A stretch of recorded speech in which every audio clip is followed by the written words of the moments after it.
Meu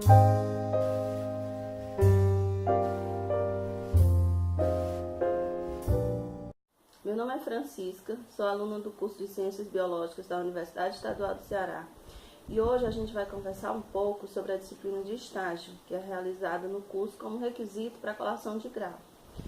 Assim como todas as outras disciplinas, ela é obrigatória para que se conclua a formação do professor em qualquer área de ensino.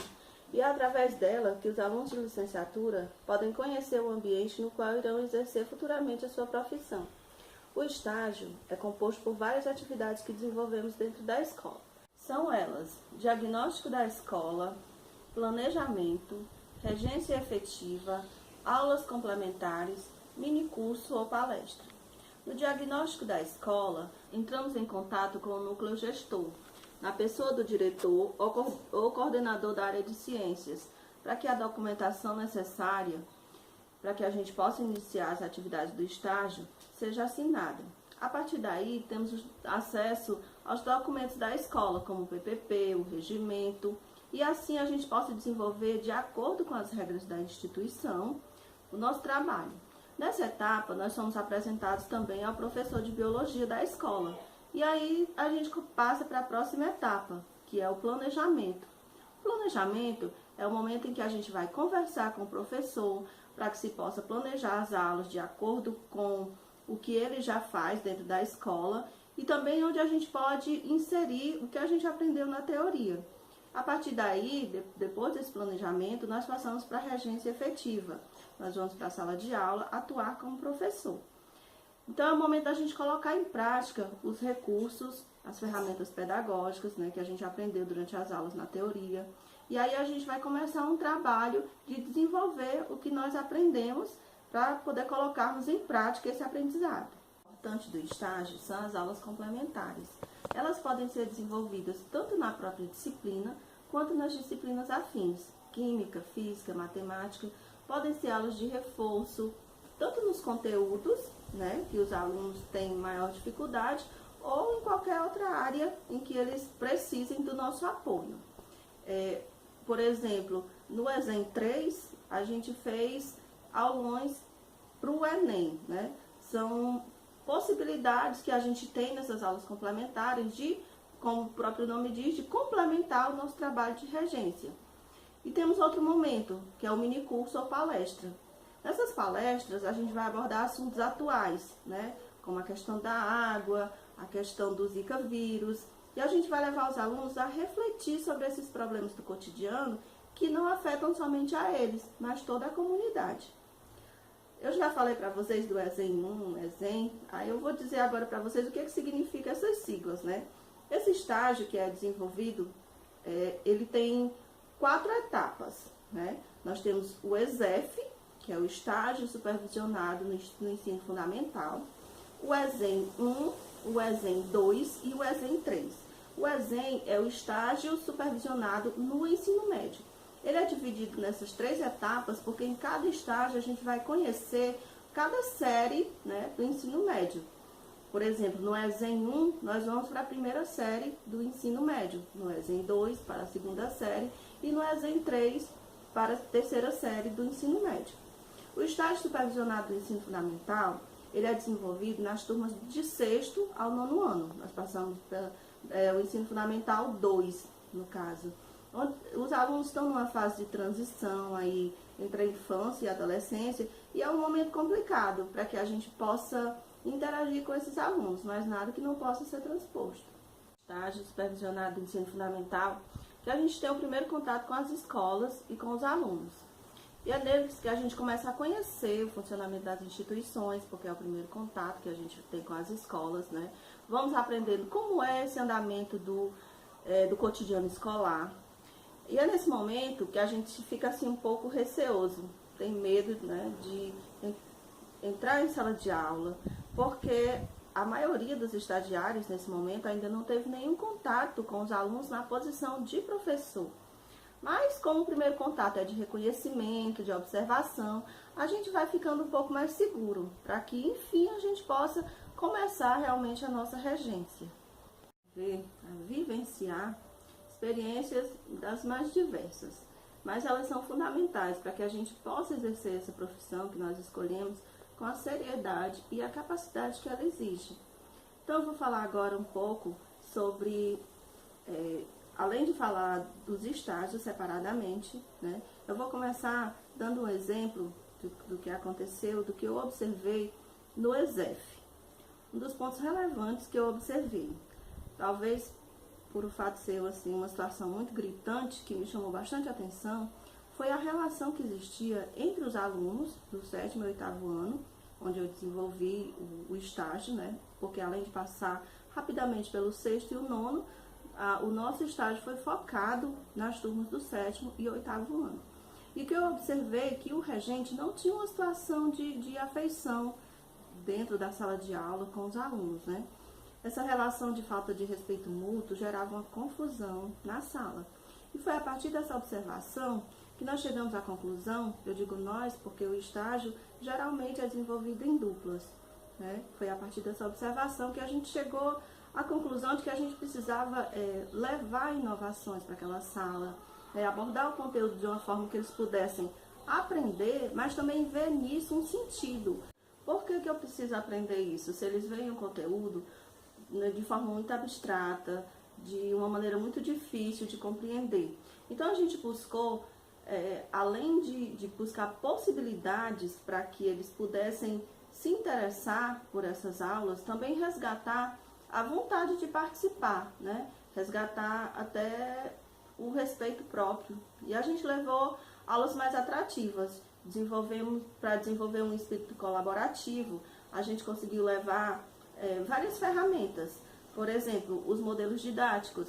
A gente levou para a aula modelos didáticos para que eles confeccionassem e a partir daí eles conseguiram interagir e se mostrar capazes, acreditar na própria capacidade, né? Nós levamos aula com demonstração de modelos biológicos, né? Quando a gente foi abordar a questão das algas, nós levamos as algas para eles observarem, para eles desenharem. Levamos eles para desenvolver aulas práticas na quadra de esportes, para entender como é que funcionava o sistema esquelético, o sistema locomotor. E a partir daí, a gente percebeu que o interesse deles pelas aulas aumentou.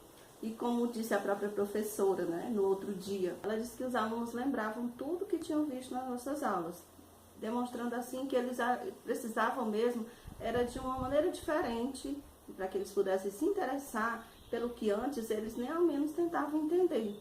Mas por quê? Porque eles não tinham uma motivação, né? E acima de tudo eles não se sentiam capazes, por não haver valorização por parte do professor, né, para o trabalho dos alunos.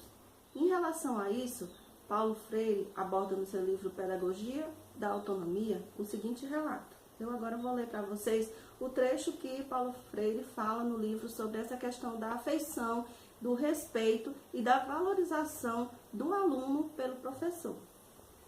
Paulo Freire, na sua Pedagogia da Autonomia, fala o seguinte, é um relato do que aconteceu com o próprio autor.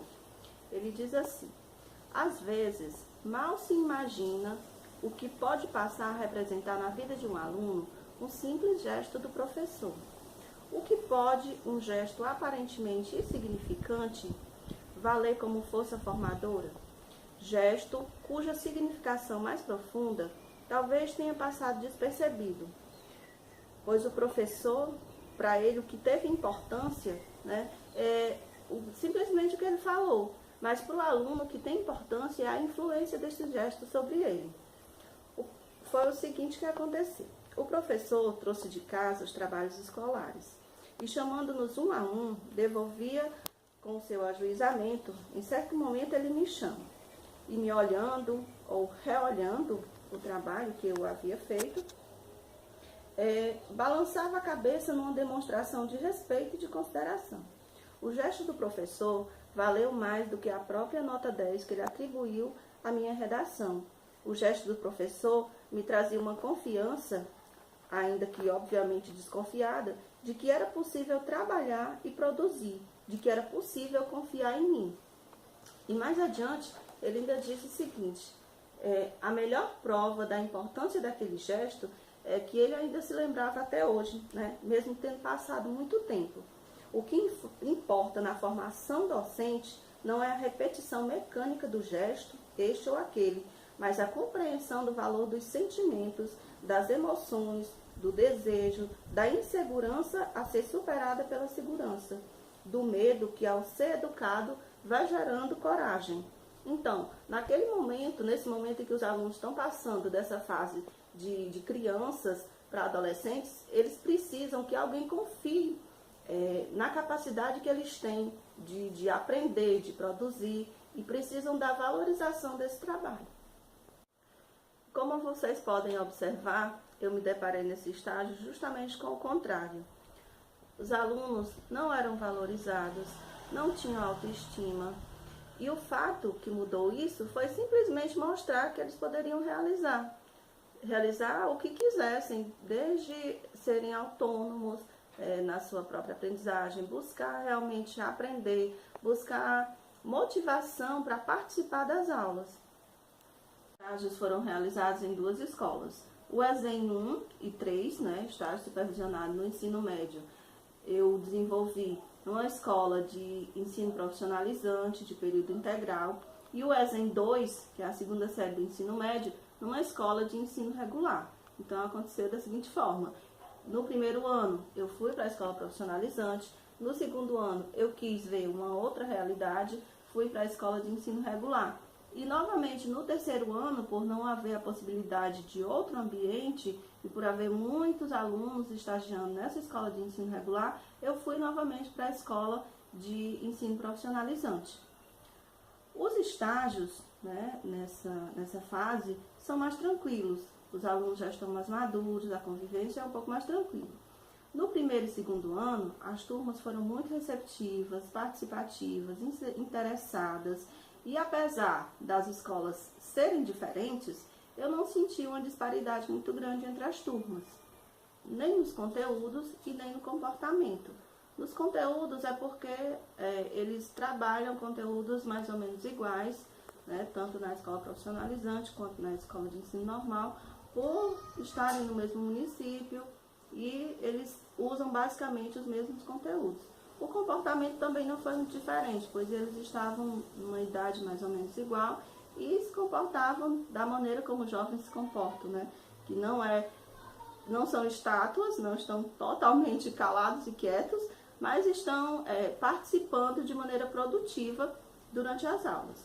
Já no terceiro ano, o clima era um pouco mais tenso, mas não devido à idade ou ao comportamento, mas devido eles estarem se preparando para a prova do Enem, o Exame Nacional do Ensino Médio. E nessa fase eles são muito cobrados, são cobrados por todos os lados. São os pais, a escola e eles próprios, que querem mostrar resultados positivos. Assim, é o ingresso da universidade que está em jogo, é o futuro que eles almejam durante anos de preparação, que vem desde o fundamental até o término do ensino médio. O estágio supervisionado requer, além do conhecimento do ambiente escolar, o contato com os alunos e professores. E é principalmente durante a observação da escola que observamos tudo isso. Também temos que abordar aqui a questão da gestão escolar. A gestão da escola faz acontecer os resultados positivos que fazem a diferença entre as instituições, pois, como podemos perceber, existem várias instituições que têm os mesmos recursos, mas que não conseguem fazer com que esses recursos sejam colocados de maneira produtiva dentro da escola. Uma escola bem gerida, onde todos se comprometem, desde a limpeza e manutenção do prédio, até o compromisso de levar os alunos a aulas diferenciadas, que os estimulem, que os interessem no aprendizado, muito provavelmente terá sucesso. E isso só acontece quando a gestão trabalha, é organizada e é compromissada com o bem comum da escola, que envolve desde os funcionários, professores, alunos, até os pais de alunos.